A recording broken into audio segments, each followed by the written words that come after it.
Okay, so I said I was going to do a video about how to use search Tempest to find jobs and work and stuff like that, how to actually make money off it.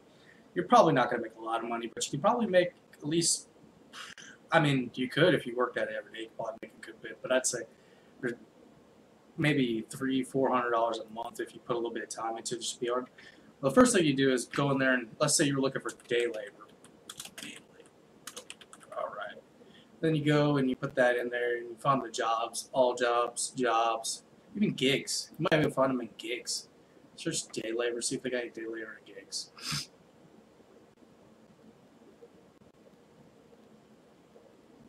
Probably not.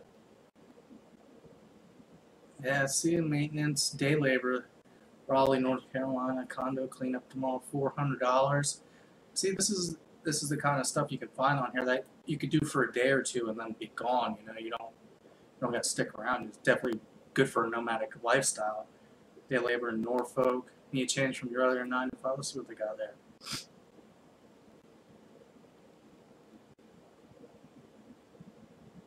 It's probably going to have to be a stationary type position for that, though. But I mean, if you look at it, ISO mechanic, moving helper needed, be able to help someone move. That's not a big deal. I mean, yeah, it's a little bit hard work, but. Well, you could also go into jobs. In jobs, you will probably find quite a bit more on day labor in the jobs section.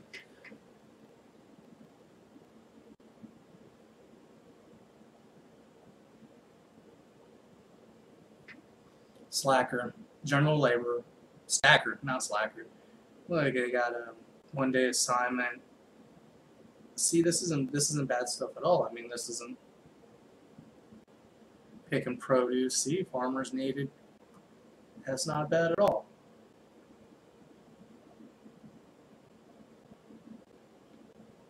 You know, you're not going to need produce picked all year round.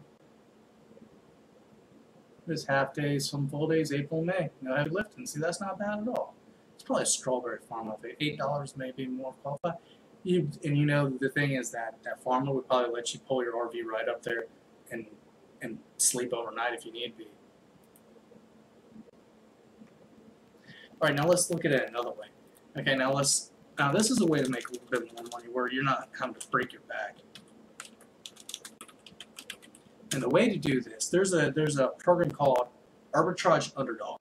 And what it does is it does exactly what this does, and it looks for all the jobs listed on Craigslist. And then what it does is it has one panel here. I'll put a link to it up there so y'all can check it out.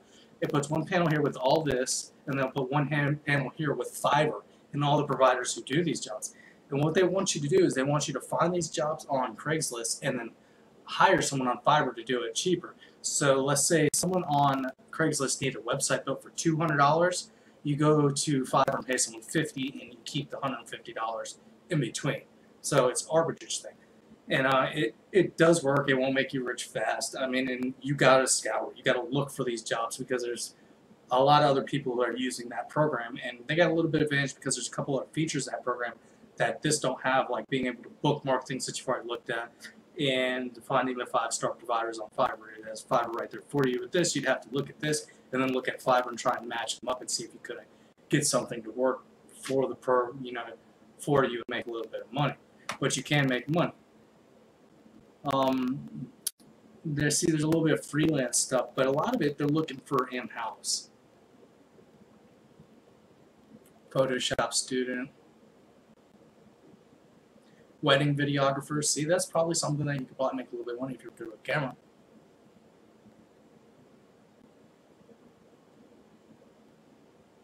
See that? $406. Too bad.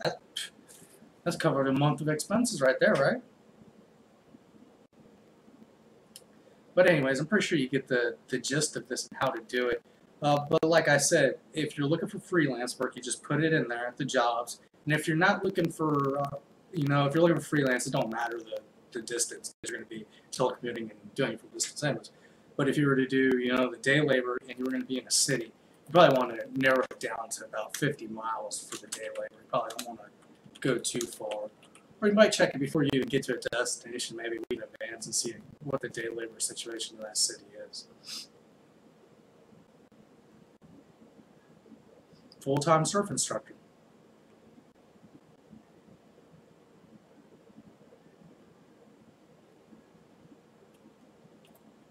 Just put it in a couple different ways and you get a couple different results.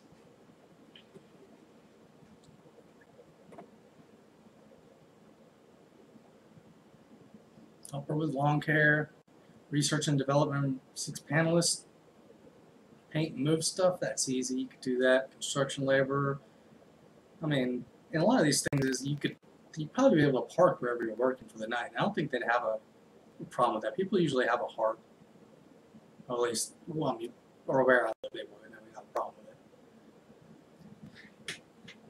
with it. Another type of arbitrage you can do that I don't know if people are familiar with is it's called retail arbitrage. And what you do is you go into Walmart and you find products and you scan them with this app on your phone, and it tells you what they sell for on Amazon, and then you sell them on Amazon or eBay for a higher price, making a little bit of money. But you just have to handle the products. And being a nomad, that's not a very good system to have. There's also another one where you buy stuff on Amazon and then sell it on eBay. But when people get an Amazon box in the mail, they're going to be a little bit pissed off. They say it rarely happens. It's probably like 2% of the people they sell it to actually complain or say something. But I don't believe that. I think there's a little bit more to it than that. It's just because eBay allows for it. Well, that's about it. What I have for the ideas and how to use this to get you some employment, a little bit of extra income. If you would, and I helped you out anyway, please like and subscribe, and follow me on Twitter.